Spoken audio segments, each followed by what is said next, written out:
Hi, I'm Mrs. Grogan, and I'm going to be reading Chapter 14 of The Lion, the Witch, and the Wardrobe. This chapter is The Triumph of the Witch.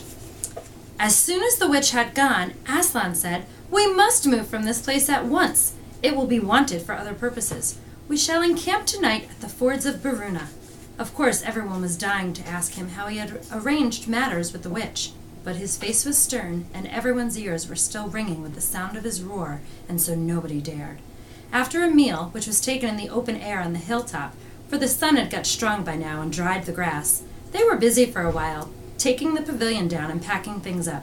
Before 2 o'clock they were on the march and set off in a northeasterly direction, walking at an easy pace, for they had not far to go. During the first part of the journey, Aslan explained to Peter his plan of campaign. "As soon as she has finished her business in these parts," he said, "the witch and her crew will almost certainly fall back to her house and prepare for a siege. You may or may not be able to cut her off and prevent her from reaching it." He then went on to outline 2 plans of battle, one for fighting the witch and her people in the wood, and another for assaulting her castle. And all the time he was advising Peter how to conduct the operations, saying things like, "You must put your centaurs in such and such a place, or you must post scouts to see that she doesn't do so and so," till at least Peter said, "But you will be there yourself, Aslan." "I can give no promise of that," answered the lion, and he continued giving Peter his instructions. For the last part of the journey it was Susan and Lucy who saw most of him. He did not talk very much, and seemed to them to be sad. It was still afternoon when they came down to a place where the river valley had widened out, and the river was broad and shallow. This was the fords of Beruna, and Aslan gave orders to halt on the side of the water. But Peter said, "Wouldn't it be better to camp on the far side, for fear she should try a night attack or anything?" Aslan, who seemed to have been thinking about something else, roused himself with a shake of his magnificent mane and said, "Eh? What's that?" Peter said it all over again. "No," said Aslan in a dull voice, as if he didn't matter. "No, she will not make an attack tonight." And then he sighed deeply. "But presently," he added, "all the same, it was well thought of. That is how a soldier ought to think, but it doesn't really matter." So they proceeded to pitch their camp. Aslan's mood affected everyone that evening. Peter was feeling uncomfortable, too, at the idea of fighting the battle on his own. The news that Aslan might not be there had come as a great shock to him. Supper that evening was quite a meal. Everyone felt how different it had been last night or even that morning. It was as if the good times, having just begun, were already drawing to their end. This feeling affected Susan so much that she couldn't get to sleep when she went to bed. And after she had lain counting sheep and turning over and over, she heard Lucy give a long sigh and turn over just beside her in the darkness. "Can't you get to sleep either?" said Susan. "No," said Lucy. "I thought you were asleep, I say." "Susan!" "What?" I've a most horrible feeling, as if something were hanging over us." "Have you? Because, as a matter of fact, so have I." "Something about Aslan," said Lucy. "Either some dreadful thing is going to happen to him, or something dreadful that he's going to do." "There's been something wrong with him all afternoon," said Susan. "Lucy! What was that he said about not being with us at the battle? You don't think he could be stealing away and leaving us tonight, do you?" "Where is he now?" said Lucy. "Is he here in the pavilion?" "I don't think so." "Susan, let's go outside and have a look around. We might see him." "All right, let's," said Susan. "We might just as well be doing that as lying awake here." Very quietly the 2 girls groped their way among the other sleepers and crept out of the tent. The moonlight was bright, and everything was quite still except for the noise of the river chattering over the stones. Then suddenly Susan caught Lucy's arms and said, "Look!" On the far side of the camping ground, just where the trees began, they saw the lion slowly walking away from them into the wood. Without a word, they both followed him. He led them up the steep slope out of the river valley, and then slightly to the right, apparently by the very same route which they had used that afternoon in coming from the hill of the stone table. On and on he led, into dark shadows, and out into pale moonlight, getting their feet wet with the heavy dew. He looked somehow different from the Aslan they knew. His tail and his head hung low, and he walked slowly as if he were very, very tired. Then, when they were crossing a wide open place where there were no shadows for them to hide in, he stopped and looked around.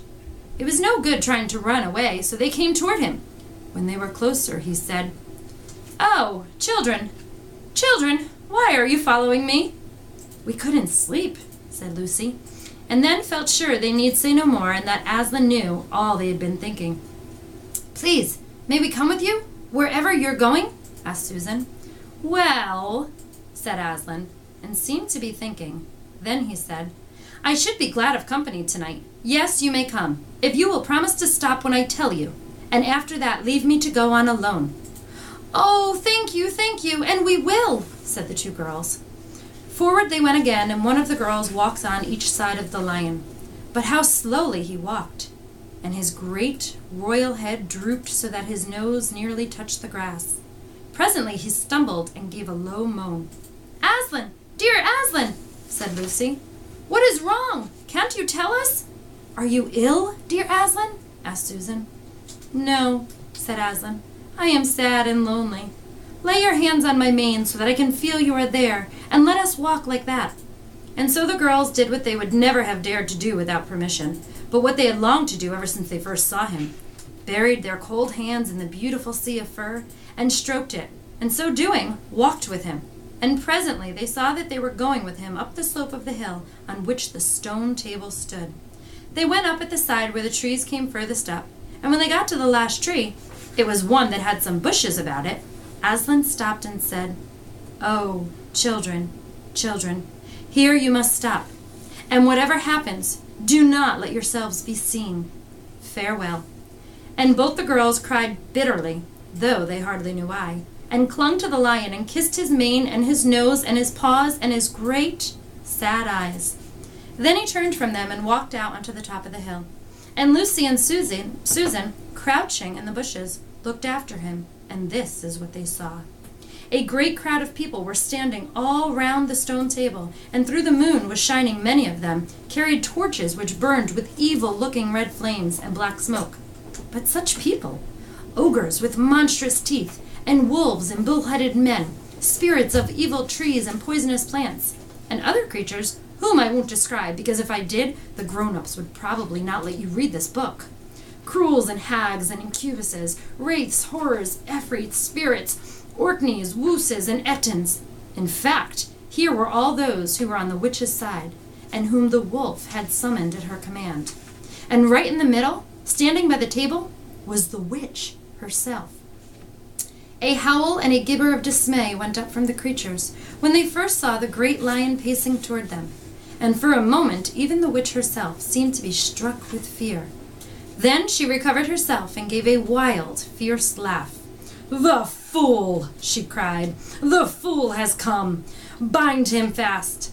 Lucy and Susan held their breaths, waiting for Aslan's roar and his spring upon his enemies. But it never came. 4 hags, grinning and leering, yet also, at first, hanging back and half afraid of what they had to do, had approached him. "Bind him, I say!" repeated the White Witch. The hags made a dart at him and shrieked with triumph when they found that he made no resistance at all. Then others, evil dwarfs and apes, rushed in to help them, and between them they rolled the huge lion over on his back and tied all his 4 paws together, shouting and cheering as if they had done something brave, though, had the lion chosen, one of those paws could have been the death of them all. But he made no noise, even when the enemies, straining and tugging, pulled the cords so tight that they cut into his flesh. Then they began to drag him toward the stone table. "Stop!" said the witch. "Let him first be shaved." Another roar of mean laughter went up from her followers as an ogre with a pair of shears came forward and squatted down by Aslan's head. Snip, snip went the shears, and masses of gold curls began to fall to the ground. Then the ogre stood back, and the children, watching from their hiding place, could see the face of Aslan looking at small and different without its mane. The enemies also saw the difference. "Why, he's only a great cat after all," cried one. "Is that what we were afraid of?" said another. And they surged round Aslan, jeering at him, saying things like, "Puss, puss, poor pussy, and how many mice have you caught today, cat? Would you like a saucer of milk, pussums?" "Oh, how can they?" Lucy, tears streaming down her cheeks. The brutes! for now that the first shock was over, the shorn face of Aslan looked to her braver and more beautiful and more patient than ever. "Muzzle him," said the witch. And even now, as they worked about his face, putting on the muzzle, one bite from his jaws would have cost 2 or 3 of them their hands. But he never moved. And this seemed to enrage all that rabble. Everyone was at him now. Those who had been afraid to come near him, even after he was bound, began to find their courage. And for a few minutes, the 2 girls could not even see him. So thickly was he surrounded by the whole crowd of creatures, kicking him, hitting him, spitting on him, jeering at him. At last the rabble had had enough of this. They began to drag the bound and muzzled lion to the stone table, some pulling and some pushing. He was so huge that even when they got him there, it took all their efforts to hoist him onto the surface of it. Then there was more tying and tightening of cords. "The cowards! The cowards!" sobbed Susan. "Are they still afraid of him? Even now?" When once Aslan had been tied, and tied so that he was really a mass of cords, on the flat stone, a hush fell on the crowd. 4 hags, holding 4 torches, stood at the corners of the table. The witch barred her arms as she had barred them the previous night, when it had been Edmund instead of Aslan. Then she began to whet her knife. It looked to the children, when the gleam of the torchlight fell on it, as if the knife were made of stone, not of steel, and it was of a strange and evil shape. At last she drew near. She stood by Aslan's head. Her face was working and twitching with passion, but his looked up at the sky, still quiet, neither angry nor afraid, but a little sad. Then, just before she gave the blow, she stooped down, and said in a quivering voice, "And now, who has won? Fool! Did you think that by this you would save the human traitor? Now I will kill you instead of him, as our pact was, and so the deep magic will be appeased. But when you are dead, what will prevent me from killing him as well? And who will take him out of my hand then? Understand that you have given me Narnia forever. You have lost your own life, and you have not saved his. In that knowledge, despair and die." The children did not see the actual moment of the killing. They couldn't bear to look, and had covered their eyes.